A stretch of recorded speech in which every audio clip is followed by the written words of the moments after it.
लोहरदगा में कुदरत के साथ रघुवर सरकार की नीतियां अपना असर दिखा रही हैं। सरकार की इच्छा शक्ति और प्रकृति के इस गठजोड़ का फायदा लोहरदगा के नामोदाग को सीधे पहुंच रहा है।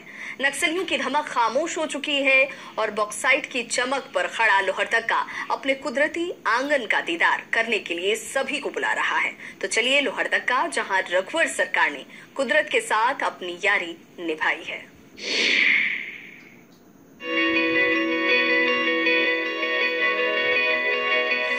पहाड़ियों में चट्टानों के बीच कल-कल करता पानी का शोर ये बताने की कोशिश कर रहा है कि सूबे में कुदरत का अस्तित्व अब सुरक्षित हाथों में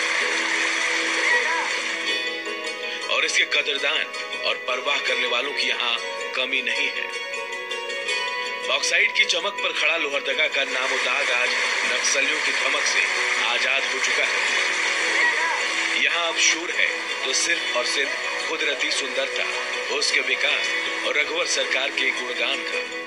एक पर्यटक स्थल के तौर पर कूड़ू प्रखंड की नामोदाग की पहचान और चर्चा इन दिनों जोर शोर से हो रही है। नामोदाग और दुबांग इलाके को आपस में जोड़ने वाले रेलवे ब्रिज के नीचे बहता झरना बरबस लोगों को अपनी ओर खींच रहा है।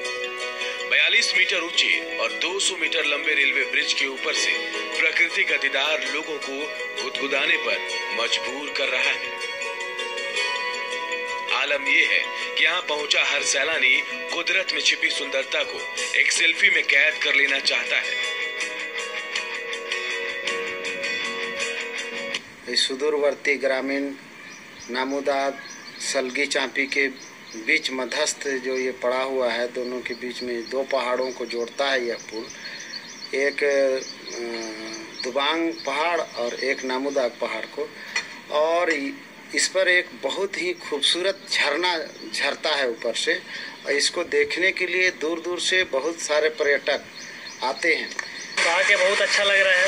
पहले हम लोग को मतलब ऐसा दृश्य देखना रहता था तो जाना पड़ता था रांची, कुमरू फॉल, दसम फॉल, लेकिन अब मतलब लोहरदगा में ही ऐसा नज़ारा देखने को मिला तो अच्छा लगता है, गर्व होता है। यहाँ के अच्छा लगा, जैसे यहाँ के बारे में बहुत सुने थे और ऐसा दृश्य देखने के लिए हम लोग को बहुत दूर भी जाना पड़ता था, और यहाँ हम लोग रहते थे तो लोकल में ऐसा दृश्य मिल रहा है देखने को, तो आने तो आए, फिर अच्छा भी लगा यहाँ घूमने के लिए, यहाँ का दृश्य देखने के लिए भी। कल तक जो इलाके आम इंसान की चहलकदमी से दूर थे, झरने शापित थे और कुदरत खामोश, आज उन्हीं इलाकों में रघुवर सरकार के विकास की शहनाई गूंज रही है। नामोदाग में पुलिस पिकेट स्थापित होने के बाद से पर्यटकों में सुरक्षा को लेकर चिंताएं खत्म हो गई है। सरकार ने नामोदाग पर्यटन स्थल तक पहुंचने के लिए सड़क, पर्यटकों के लिए बांस का शेड, झरने तक पहुंचने के लिए सीढ़ी का निर्माण किया है। इसके अलावा सुरक्षा व्यवस्था के लिए वन समिति का गठन भी किया गया है। झरने के पास स्वच्छ भारत अभियान का भी ध्यान रखा गया है। हर जगह साफ सफाई की व्यवस्था देखने को मिलती है। रघुवर दास जी मुख्यमंत्री बहुत अच्छे हैं, और जब भी वो सरकार में जब से आए हैं तो बहुत अच्छा विकास भी हो रहा है।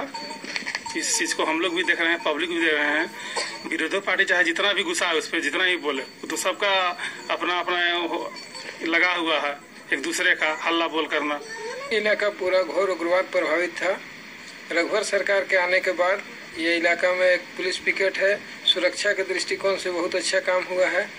यह क्षेत्र पर्यटक स्थल के रूप में विकसित हो गया है। यहाँ पर नेचर ट्रे बन रहा है, आपका पर्यटक लोग के आने के लिए शेड है, बहुत सारा विकास हुआ है। पर्यटन स्थल के तौर पर नामोदाग को विकसित होता देख स्थानीय लोग भी खुश हैं। उनके सामने रोजगार के मौके भी पैदा हो रहे हैं। लोहरदगा के उपायुक्त बताते हैं कि सरकार का मकसद जिले के तमाम पर्यटक स्थलों को विकसित करना है। नक्सलवाद शब्द लोहरदगा के डिक्शनरी से अब मिट चुका है। सरकार की नीति अब लोहरदगा की प्राकृतिक छटाओं के साथ यारी निभाने की है। नामोदाग का विकास तो एक बानगी है, सरकार का सफर आगे भी बाकी है। जल्द ही लोहरदगा के किसी दूसरे कोने से कुदरत की गूंज बहुत जल्द आपको सुनाई देगी। थोड़ा इंतजार कीजिए। लोहरदगा से गौतम लेनिन की रिपोर्ट।